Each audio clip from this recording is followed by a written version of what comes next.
और यहाँ पर आपको बताएं कि पाकिस्तान ही रवा माली साल के दौरान 83 अरब रुपए की चाय पी गए। इक्तसादी सर्वे के मुताबिक गुज़िश्ता साल की निस्बत 13 अरब रुपए ज्यादा की चाय मंगवाई गई है। गुज़िश्ता साल 70 अरब 42 करोड़ रुपए की चाय इंपोर्ट की गई थी। हमको मारो, हमको जिंदा मत छोड़ो सालो। हम कोई मंदिर का घंटा है कि कोई भी आके बजा जाता है। नमस्ते दोस्तों, स्वागत है आपका भारत की आवाज़ न्यूज़ चैनल पर। दोस्तों, पाकिस्तान में जैसे कि खाने को रोटी नहीं है और पीने को पानी भी नहीं है, तो पाकिस्तानी मीडिया पाकिस्तान के अंदर श्रीलंका जैसे हालात देखकर चीखें मार रहा है और कह रहा है कि अब हमें कोई माई का लाल आकर बचा नहीं सकता। पाकिस्तान की ये चीखें देखकर आपको बहुत मज़ा आएगा। तो आए मिलकर पाकिस्तानी मीडिया की ये वीडियो एंजॉय करते हैं।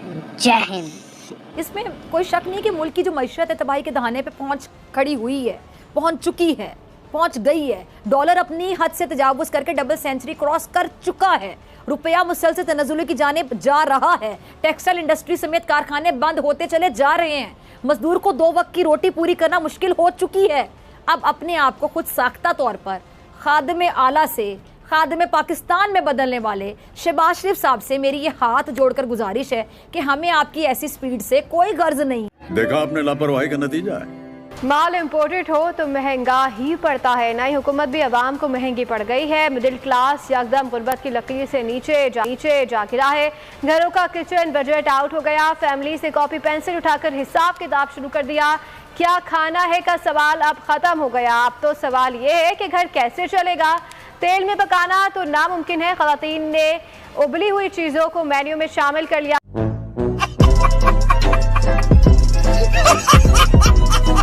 कहते हैं इस महंगाई में बच्चों की ग़िज़ाई ज़रूरियात पूरी करना नामुमकिन है।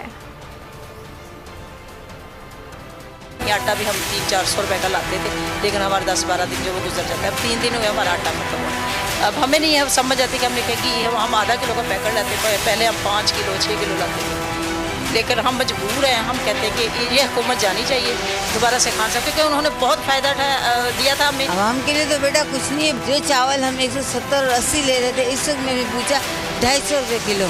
ठीक है, घी का डब्बा जो मैं 1200-1300 का ले रही थी, इस वक्त 2600 का 2800 का लेके आई। जैसे वो बैठे, उन्होंने अपनी डिस्कशन शुरू की कि मुल्क जो है वो दिवालिया हो सकता है अगर ये हालात इसी तरह चलते रहे। हम श्रीलंका भी बन सकते हैं अगर फैसले ना किए गए, लेकिन शहबाज शरीफ साहब मुश्किल फैसले कर रहे हैं और मजीद भी करेंगे। तो इस वाले से एक बड़ा इंपॉर्टेंट क्वेश्चन उनसे हुआ था कि आपकी हुकूमत के जो वो अहदाफ हैं वो क्या है, इन्फ्लेशन या आपने जो ग्रोथ है वो भी आपके अहदाफ है, जो मौजूदा बजट है उसके ऊपर इसकी इम्प्लीकेशन क्या आएंगी।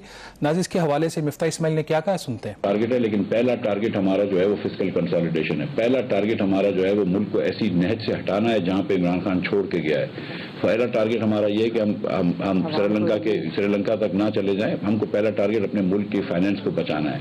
जी नाज़िर, वो फरमा रहे थे कि जी GDP ग्रोथ और इन्फ्लेशन जो है वो बिल्कुल हुकूमत के अहदाफ में शामिल है, लेकिन जो पहली प्रायोरिटी हुकूमत की है वो है फिस्कल कंसोलिडेशन। मतलब कामरान कि वो कह रहे हैं कि हम अखराजात पे काबू पाएंगे और ये हमारी पहली प्रायोरिटी है। उनका मकसद ये है, जो वो बात कर रहे थे कि वो पाकिस्तान को श्रीलंका नहीं बनने देना चाह रहे, मतलब है कि पाकिस्तान को वो दिवालिया नहीं होने देंगे। तो इसका मतलब है कि जो मेरे लिए इसमें स्ट्राइकिंग बात है कि वैसे तो बहुत से इकोनॉमिस्ट और बहुत से तज्जियाकार ये बातें करते रहते हैं कि शायद हमारी जो सूरत हाल है श्रीलंका वाली ना हो, तो वज़ीर खजाना की तरफ से ये बयान आना दैट मीन्स कि ये थ्रेट जो है वो रियल। देखा आपने लापरवाही का नतीजा है। क्यानी साहब, आपको लगता है कि वाकई बजट में मुश्किल फैसले हुए? अगर आप पेट्रोलियम लेवी जो इन्होंने अभी 30 रुपए फी लीटर से बढ़ाकर 50 रुपए फी लीटर करना चाह रहे हैं, अगर आप इसको एक साइड पे कर दें तो बाकी जो बजट है वो आप समझते हैं कि वाकई मुश्किल फैसले किए गए हैं और पाकिस्तान श्रीलंका नहीं बनेगा?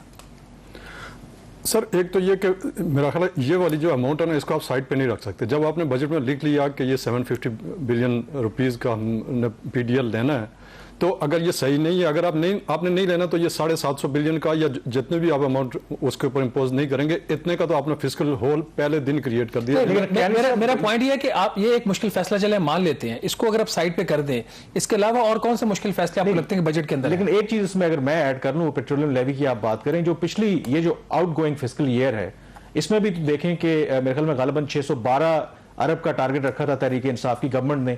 शायद इस साल को 130 अरब डॉलर हम इकट्ठा कर पाएंगे पेट्रोलियम लेवी की, तो वो भी तो उसके अंदर भी तो इतना बड़ा शॉर्टफॉल है। तो ये वही गलती दोहरा रहे हैं आपके ख्याल में? जो मुल्क को दिवालिया करने के करीब पहुंचा दे, जो गरीब आवाम से 2 वक्त की रोटी तक छीन ले। यकीन जानिए, आपको इस बिलखती से सख्ती आवाम से कोई गर्ज नहीं है। आपको अगर गर्ज है तो सिर्फ और सिर्फ अपनी जायदादें बचाने से। कल मिफ्ता साहब ने, ये मिफ्ता इस्माइल साहब जो हैं, इन्होंने पेट्रोल की बढ़ती कीमतों के सवाल पर, आपको याद है, कहका लगाया था। किस किस को तकलीफ हुई थी वो कहका देखकर सुनकर? मुझे तो बहुत हुई थी, आप सबको भी हुई होगी। कहका लगाया था, और वो जो मिफ्ता साहब का कहका है वो क्या था? क्या गरीब आदमी के साथ मजाक नहीं था वो कहका? क्या ये मिफ्ता साहब का कहका बेहिस्सी का सबूत नहीं था? इनका ये कहका इस बात की वाज़ह दलील था, बगैर किसी शक के, बगैर किसी शुबे के, कि ये अवामी मसाइल में बिल्कुल संजीदा नहीं है। एक तो होता है ना संजीदा नहीं है, ये बेहिस हो चुके हैं। यानी किसी की तकलीफ पर अगर आप कहका लगाते हैं तो मैं आपके लिए किस लफ्ज़ का इंतखाब करूं? ये मैं जितने नाजरीन देख रहे हैं उन पर छोड़ती हूँ कि ये जो शख्स हैं मिफ्ता इस्माइल साहब, अगर ये किसी की तकलीफ पर, गरीब बंदे की तकलीफ पर कहका लगाते हैं तो क्या नफ्सियात होगी इस बंदे की। अतर कादमी साहब, आपके ख्याल में हुकूमत ने बजट में ये जो अहदाफ मुकर्रर किए हैं, आपको लगता है कि ये काबिल अमल हैं? ये क्या ये 7,255 अरब रुपए टैक्स कलेक्शन कर सकेंगे? क्या ये जो महंगाई का हदफ इन्होंने 11.5% रखा है ये पूरा कर सकेंगे? और डॉलर और खासतौर पे पेट्रोल की जो कीमतें हैं उन्हें भी कंट्रोल में रख सकेंगे? देखिए, जहाँ तक उनके अहदाफ का ताल्लुक है, मेरी ख्वाहिश है कि वो कर सकें, क्योंकि अगर वो करेंगे तो पाकिस्तान के लिए बेहतर होगा। लेकिन कुछ हकायक होते हैं, कुछ ट्रैक रिकॉर्ड होते हैं, उसको देख के आप बात करते हैं। जब ये लोग हुकूमत में नहीं आए थे, ये इस तरह के दावे कर रहे थे कि ये पाकिस्तान को यूरोप बना देंगे, पेरिस बना देंगे, पेट्रोल की कीमत कम हो जाएगी, ये हो जाएगा, वो हो जाएगा। और अब जब ये हुकूमत में आ गए हैं, ये हमें श्रीलंका की मिसालें दे के हमें डरा रहे हैं। तो मुझे नहीं उम्मीद इनसे कि ये लोग ये कर सकेंगे। इस कर क्यों नहीं सकेंगे? इनकी कैपेसिटी नहीं है। ये माजी में भी सब कुछ कर चुके हैं, कोई पहली दफा नहीं आए। ये कोई नई टीम आई होती, पहली दफा हुकूमत कर रहे होते फिर तो था। अब ये कहते हैं कि ग्रैंड डायलॉग हो, सब मिल के काम करें, लेकिन हकीकत और हकायक ये हैं कि ये सब मिल के हुकूमत चला रहे हैं। सिर्फ एक जमात साइड पे है, बाकी तो सारी जमातें इकट्ठी हैं। तो इनके पास तो हर चीज का हल होना चाहिए। इस वक्त हालत ये है कि गुज़िश्ता 2 माह के दौरान हमें ये लगा कि पाकिस्तान के अंदर एक मौशी बहरान है, और श्रीलंका की मिसालें दे रहे हैं लोग और कह रहे हैं कि इकॉनमी डूब रही है। 2 महीने पहले ये सूरत हाल नहीं थी, दूध और शहद की नहरें नहीं बह रही थी। इमरान खान के दौर में भी बहुत सारे मसाइल होंगे, लेकिन ये सूरत हाल नहीं थी।